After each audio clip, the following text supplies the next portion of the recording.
We've all had them, the Sunday Scaries or Sunday night blues, when our weekend comes to an end and we start dreading the new week, already feeling overwhelmed about everything that's about to happen. But is that the mindset we should really be starting our week off when we are trying to live an enjoyable life, both in the classroom and out? In today's video, I am sharing some things that you should not do on Sundays so that those Sunday Scaries don't get you. If you're new here, I'm Rachel Vincent and I love sharing ways to help teachers simplify their classrooms and their teaching. Social media right now really just feels like it just divides teachers into these two camps.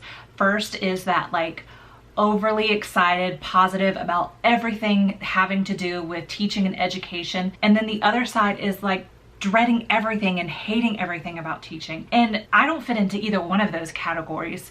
And one, I can't go to work every day and deal with the education system that we have and be positive all the time, because the reality is there are a lot of things wrong with education. But I also can't stay in this like fully negative space all the time, because what do I have to look forward to if my job is terrible and then I bring that home and every Sunday I'm feeling negative about having to go to my job? So there has to be some sort of happy medium, and I think there can be. I think we have to deal with the expectations of we can't be this super positive person all the time, but we don't have to be this super negative person about teaching all the time. We can hold space for both enjoying our job and enjoying things about our job, but also realizing that there are still a lot of things that are not okay with our job and a lot of things that are hard with our job. So these are some things that I personally try to do. I'll be 100% honest, I do not do this every Sunday, but I try. So the first one is the one I really try the most, which is just not dreading it.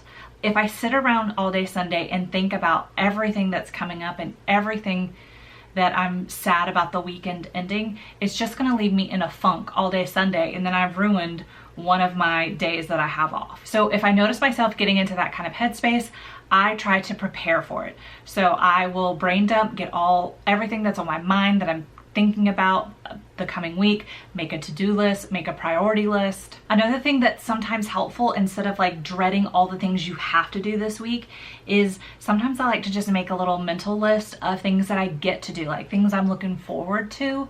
Maybe it's something like a dinner after school with friends, or maybe it's a new series on Netflix or something that I get to look forward to, so that I'm not dreading everything about the week ahead, but there's something that I get to look forward to as well. Another thing that really helps me is to just stop thinking about it. And I know that's easier said than done.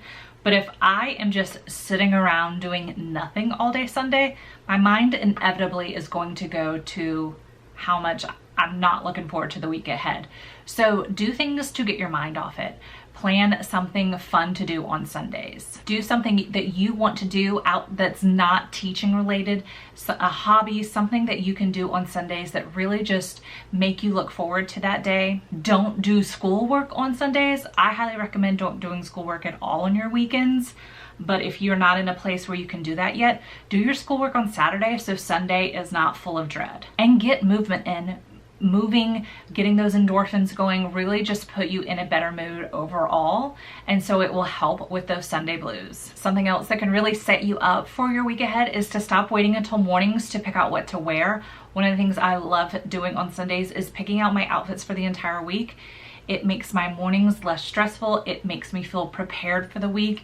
It's one less thing I have to worry about. And on top of that, thinking about what to have for dinner after a long day of making decisions. I know if I don't plan ahead of at least what I'm going to eat each night, it will never happen. If you are one of those people that can meal plan, go right ahead, plan out all your meals, prepare all your meals.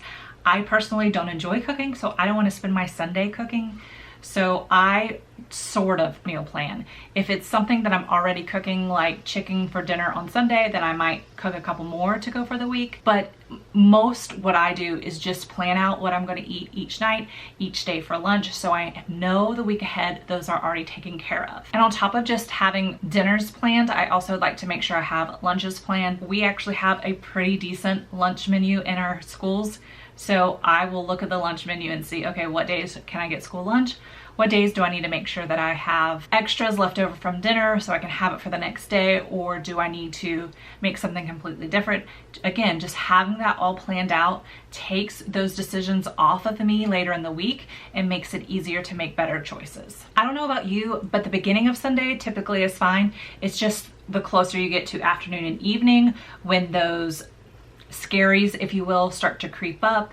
And so one thing that has kind of helped me is to really establish a night routine on Sundays that's a little bit different from the rest of my week. I stopped drinking caffeine earlier in the day because I know it will keep me up at night. I have an alarm set on my phone to go off on Sunday evening, so I know, okay, it is time to turn off electronics, go ahead and pamper myself and do my skin routine, maybe do a face mask, something that signals my body that it's time to start getting ready for bed, but also just to sort of have that extra time for self-care. Because I'm not as tired in the evenings as I am during the work week, this is a great time to just really do that extra. Maybe you want to do a hair treatment or something that just is a little extra to pamper yourself, and do those on Sunday evenings. Something else that has really helped, and I will be honest, I don't always do this, but I try to, is to not sleep by your phone. First of all, it's so easy to continue scrolling, and there are study after study of how the blue light affects you and your sleep. Plus, getting on your phone first thing in the morning can also set you up. If you're seeing all this negative stuff happening in the world or in teaching, it just will set you up for not necessarily having a good day. We can be teachers who enjoy our weekends and enjoy our breaks and time off, and not necessarily look forward to going back, and be teachers who do not have to always dread the week ahead. I'd love to know if you are going to try any of these. Let me know in the comments below, and check out the video that's on your screen for a behind the scenes look of how I typically do my Sunday routine.